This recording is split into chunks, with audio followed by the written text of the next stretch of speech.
আসসালামু আলাইকুম। শুরু করছি দ্য সাইলেন্ট ম্যানর দ্বিতীয় খণ্ড, পর্ব ৫৪। লেখিকা ডায়না ইমরোজ লাকি। ভোর এসেছে, কিন্তু আলো নিয়ে নয়, এসেছে এক ধরনের নীরব অপরাধবোধ নিয়ে।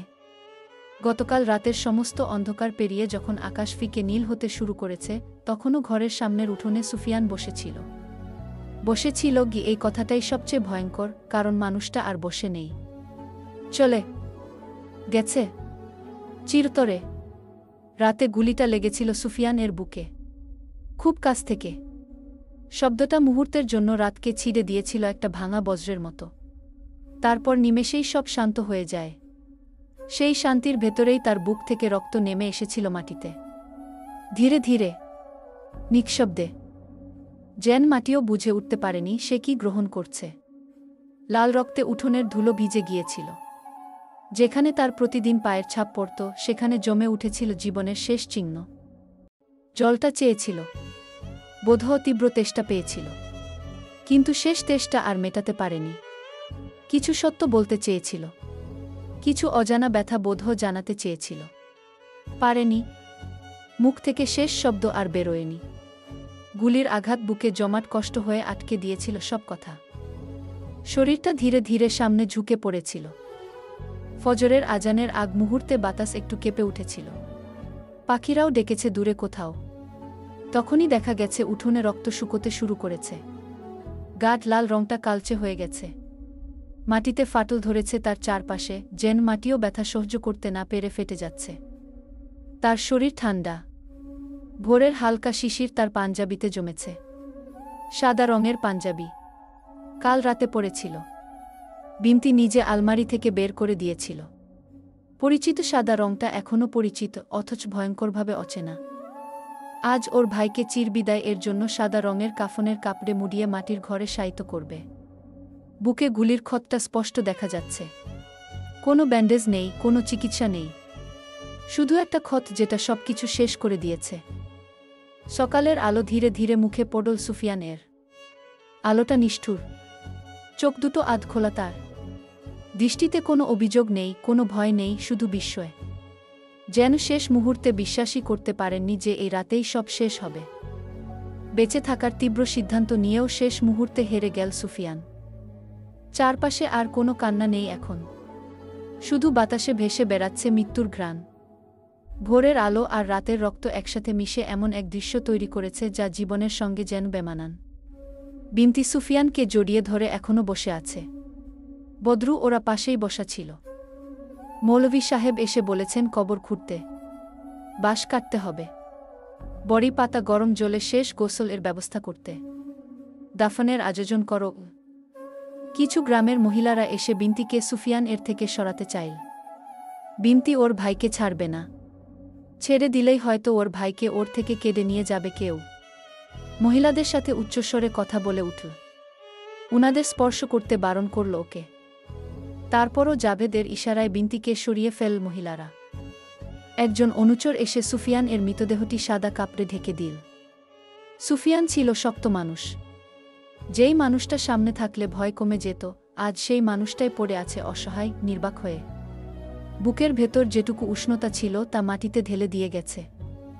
একটা পিঁপড়ে কাছে আসে, রক্তের গন্ধে, তারপর থেমে গেল। শুধু মানুষ নয়, প্রকৃতিও বুঝে ফেলেছে এখানে কিছু ভয়ঙ্কর ঘটে গেছে। সকাল গড়িয়ে যাচ্ছে, আলো বাড়ছে, আর প্রতিটা বাড়ন্ত মুহূর্ত মৃত্যুটাকে আরও স্পষ্ট করছে। রাতের গোপনীয়তা ভেঙে যাচ্ছে। এখন আর কোনো কষ্টই যেন আড়ালে নেই। ঘরের সামনে বসে থাকা মানুষটাকে আজ কেউ আর ডাকবে না নাম ধরে। ডাকলেও উত্তর আসবে না। এই উঠোনে আর তার পায়ের শব্দ পড়বে না। বোনকে ডেকে দরজায় আর সে কড়া নাড়বে না। গত রাতটা তাকে নিয়ে গেছে যে। ভোর শুধু এসে জানিয়ে দিচ্ছে তার বাহাদুর যেন এখন শেষ। এই দৃশ্য কোনোদিন মুছে যাবে না, কেউ বোধহয় ভুলতেও পারবে না। উঠোন ধুয়ে পরিষ্কার করা হবে, রক্তের দাগ ধীরে ধীরে মিলিয়ে যাবে। কিন্তু সেই রাত, এই ভোর, এই শুয়ে থাকা দেহ, এই লাল হয়ে যাওয়া মাটি, এগুলো থেকে যাবে চোখের ভেতর। কিছু মৃত্যু শব্দ করে আসে, আর কিছু মৃত্যু এই ভোরের মতো চুপচাপ এসে জীবনটা ছিঁড়ে রেখে যায়। হেলেনা দূর থেকে সুফিয়ানকে দেখছে। গতকাল অহংকার করে বলেছিল আপনার ভালোবাসা ভিক্ষা চাইতে আসিনি। হেলেনা তার ভালোবাসা প্রকাশ করার জন্য গিয়েছিল। সাহস করে আর বলে উঠতে পারেনি। ভেবে নিয়েছিল পরের সময় করে একদিন ঠিকই বলবে তার ভালোবাসার কথা। সুযোগটা আর হয়ে ওঠেনি। নিকাবের আড়ালে গাল বেয়ে টপ টপ জল পড়ছে ওর। তবে ওর কান্না কেউ দেখছে না। নীরব নিঃশব্দের কান্না। কুদ্দুস সুফিয়ান এর লাশের কাছেই বসে আছে। জাভেদ কবার করে বলেছিল কুদ্দুসকে ঘরে বসতে। শুনেনি। আলিমনগরের কথা ওর ভীষণ মনে পড়ে। মনে পড়ে সুফিয়ানের কথা। কত উৎসব, কত মেলাতে তারা একসঙ্গে সময় কাটিয়েছে। সুফিয়ান ছিল নিরহংকার একজন মানুষ।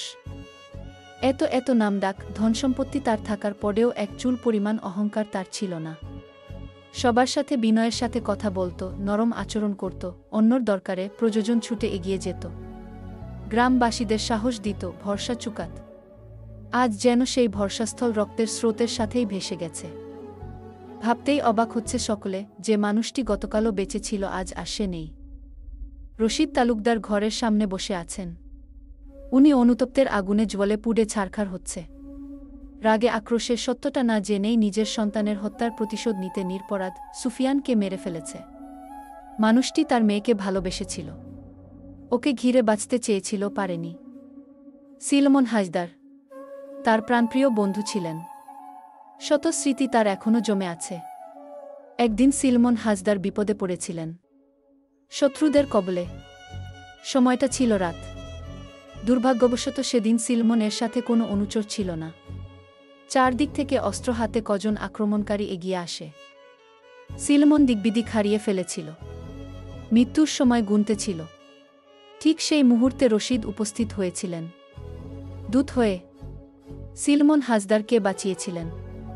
সেদিন রশিদ আদিবের বিয়ের প্রস্তাব নিয়ে গিয়েছিলেন। সিলমন শত্রুদের হাত থেকে বেঁচে রশিদ এর কাছে কৃতজ্ঞতা প্রকাশ করেছিল।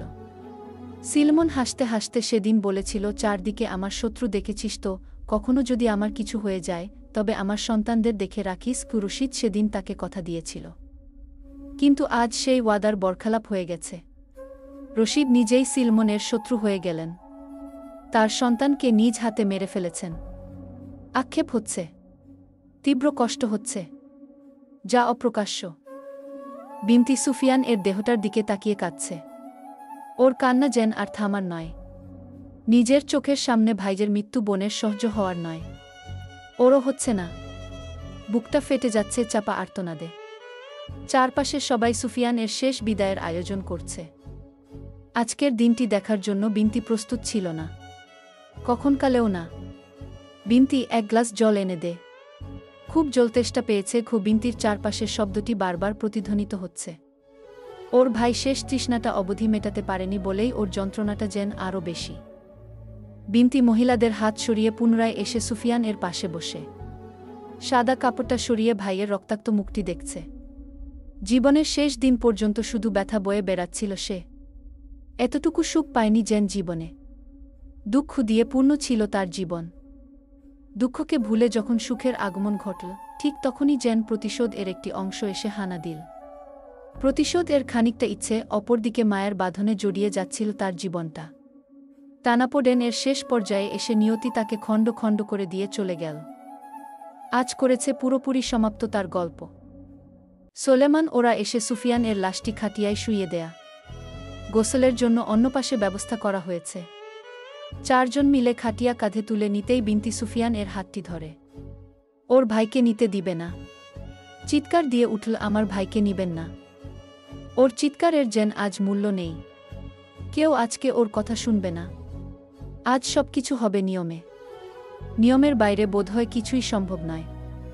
বিনতি সুফিয়ান এর কনিষ্ঠা আঙুলটা ধরে রেখেছে, ঠিক যেমন ছোট্টবেলায় ভাইয়ের হাত ধরে এভাবে হাত।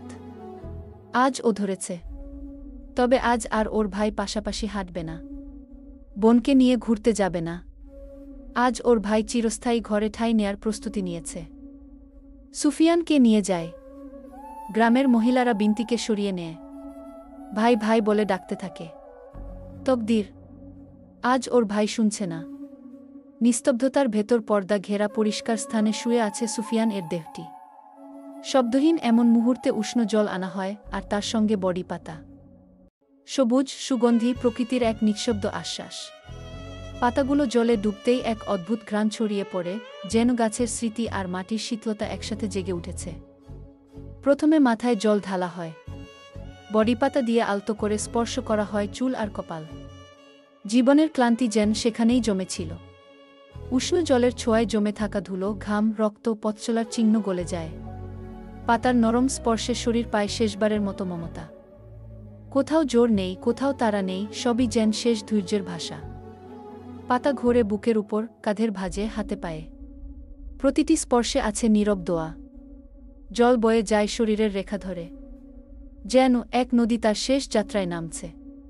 সেই জলে নেই প্রশ্ন, নেই হিসাব, আছে মুক্তি। জীবনের ভার, রাগক্ষোভ, অপূর্ণ কথাগুলো ধুয়ে যাচ্ছে একে একে। চোখের পাতা জল পড়ে। যে চোখ আর খুলবে না, তবু তাদের দিয়ে পৃথিবী দেখা হয়েছিল।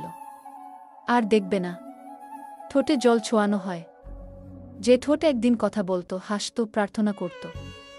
বড়িপাতার সুবাসে পর্দা ঘেরা ঘরটি ভরে ওঠে নরম এক গন্ধে, কষ্টের বিদায়ে। শেষে জল থামে। শরীর কিছুটা ঝকঝকে, পুরোটা পবিত্র হয়েছে। কষ্টে ভারী বাতাস হালকা হয়ে আসে। মনে হয় মানুষটি এখন আর পৃথিবীর থাকার যোগ্য নয়। সে পরপারে যাওয়ার জন্য প্রস্তুত। এই গোসল শেষ বিদায়ের নিয়ম পালনের একটি ভালোবাসার শেষ আলতো বাক্য, যা জল আর বড়িপাতায় লেখা হয়ে চুপচাপ আকাশের দিকে উঠে যায়। সকাল 11টার দিকে জানায়া অনুষ্ঠিত হয়।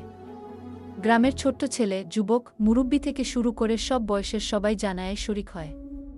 নিয়ম মেনে জানায়া শেষে হায়দার বাড়ির পারিবারিক কবরস্থান এর দিকে সুফিয়ানকে নিয়ে যাওয়া হয়। ফারদিনার কবরের পাশে সুফিয়ান এর জন্য কবর খোঁড়া হয়। কজন মুরব্বি মিলে সুফিয়ানকে কবরে শায়িত করে। সুফিয়ান এর ঘরটি সাজাতে বাঁশের ছাদ দিল, তার উপর মাটি। সবাই পা দিয়ে পাড়িয়ে পাড়িয়ে মাটি শক্ত করে বসিয়ে দিচ্ছে। সুফিয়ান হাজদার, যার সামনে কেউ গলা উঁচিয়ে কথা বলতে পারত না, আজ ওরাই তার উপর উঠে যেন মাটির ঘরে রাখার শেষ অধ্যায়ের সমাপ্তি ঘটাচ্ছে। বিনতি দূর থেকে দেখছে শুধু। গ্রামের বাকিরাও তাকিয়ে আছে। আজ শুধু দূর থেকে সবাই এক নজর চোখ মেলাবে, এরপর চলে যাবে। দুনিয়ার সবটুকু ভালোবাসা, মায়া, মমতা সব যেন এখানে এসেই থেমে যায়। আজ যেন থেমে গেছে সুফিয়ান এর জন্য সবার ভালোবাসা। দাফনের কাজ শেষ করে সবাই এক পা দুপা করে কবরস্থান থেকে ফিরে আসছে। সুফিয়ানকে অন্ধকার ঘরে একলা ফেলে রেখে। আজ আর কেউ আলো নিয়েও তার কাছে যাবে না। ফারদিনা আর সে পাশাপাশি শুয়ে আছে। অজানা ভাবেই যেন সুফিয়ান তার ইচ্ছা পূরণ করতে পারল। খুব করে চেয়েছিল মৃত্যু। আজ মৃত্যুতেই যেন তার গল্পের ইতি টানা হল। সোলেমান ওরা কবরস্থান থেকে ফিরে এসে ধানক্ষেত এর পাশে দাঁড়াল। বিষণ্ণ মনে শান্তি নেই আজ।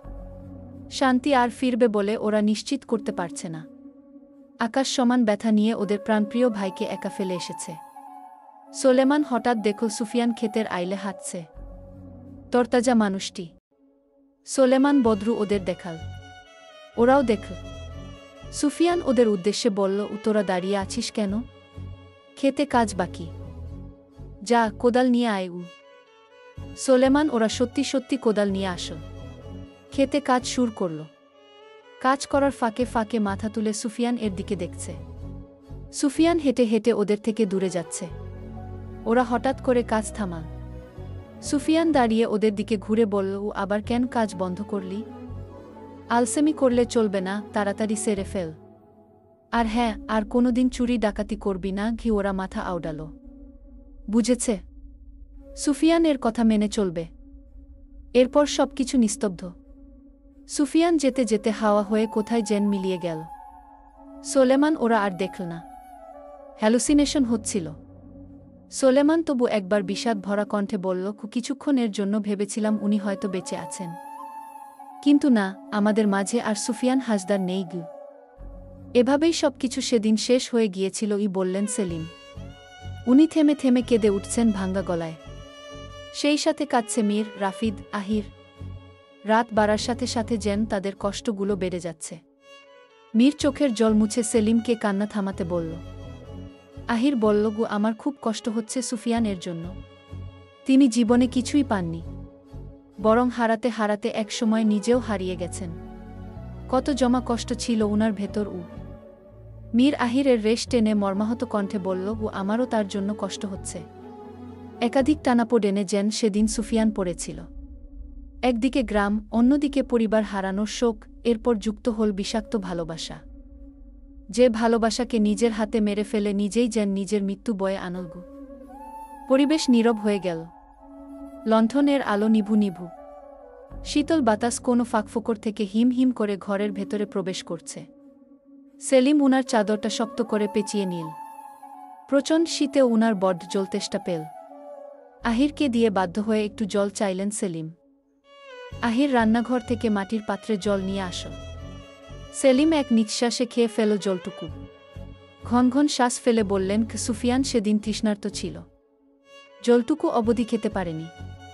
আমার তাই ভেবে ভীষণ কষ্ট হচ্ছে। যখনই সেই দিনটার কথা ভাবি আমি যেন অতীতে হারিয়ে যাই গু। মীর কৌতূহল চোখে বলল, ও আচ্ছা, সেদিন সুফিয়ান কি বলতে চেয়েছিল, আর বিনতিই বা কি উপহার দিতে চেয়েছিল?